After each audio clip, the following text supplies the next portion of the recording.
আর এবার নজর রাখবো কর্মবিরতি প্রত্যাহারের আর্জি জানালেন অভিষেক বন্দ্যোপাধ্যায়। জুনিয়র ডক্টরদের বার্তা দিলেন তৃণমূলের সর্বভারতীয় সাধারণ সম্পাদক। এক্স হ্যান্ডেলে পোস্ট করেছেন তিনি।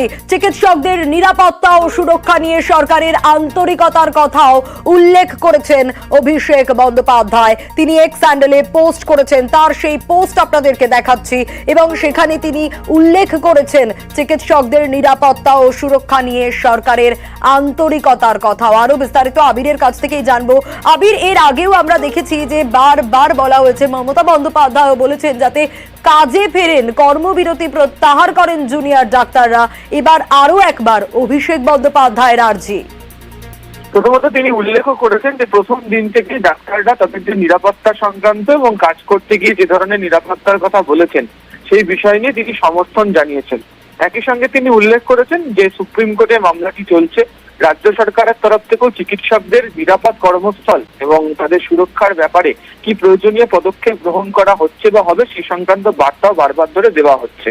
এবং ইতিমধ্যেই অনেক দিন পেরিয়ে গিয়েছে এবং রাজ্য সরকারের যে ইতিবাচক ভূমিকা, সদর্থক ভূমিকার সুরক্ষার ব্যাপারে সেটি পরিলক্ষিত হয়েছে।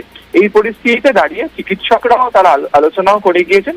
এখন চিকিৎসকদের তাদের যে কর্মবিরতি সেটা তারা প্রত্যাহার করে তারা কাজে যোগ দিন রাজ্য সরকারের সহযোগিতার, এই প্রসঙ্গের কথা তিনি উল্লেখ করেছেন। একই সঙ্গে তার বক্তব্য যে সিবিআই এই মুহূর্তে গোটা ঘটনা তদন্ত করছে এবং গত কয়েক বছরের যদি রেকর্ড দেখতে পাওয়া যায় তাহলে সিবিআই তদন্ত করে যে যথোপযুক্ত কোনো ফল দিতে পেরেছে এমনটা সেই তথ্যের মধ্যে নেই, সেটিকেও তিনি মনে করিয়ে দিয়েছেন। তবে মূল যে বিষয়ের কথা উল্লেখ করেছেন তিনি তার এক্স হ্যান্ডেলে নিজেও এটা হ্যাশ দিয়ে জাস্টিস ফর করেছেন, যেটা তৃণমূল কংগ্রেসের একেবারেই বক্তব্য যে তারা চিকিৎসকদের আন্দোলনের পাশে রয়েছেন, আরজিকরের ঘটনার বিচারক সবই ঠিক আছে, কিন্তু যখন রাজ্য সচেষ্ট হচ্ছে, কাজ করছে, তখন চিকিৎসকদের উচিত এবার সময় হয়েছে তাদের কাজে যোগ দেওয়ার। এই প্রসঙ্গের কথাই নিজের এক্স হ্যান্ডেলে মনে করিয়ে দিয়েছেন অভিষেক বন্দ্যোপাধ্যায়।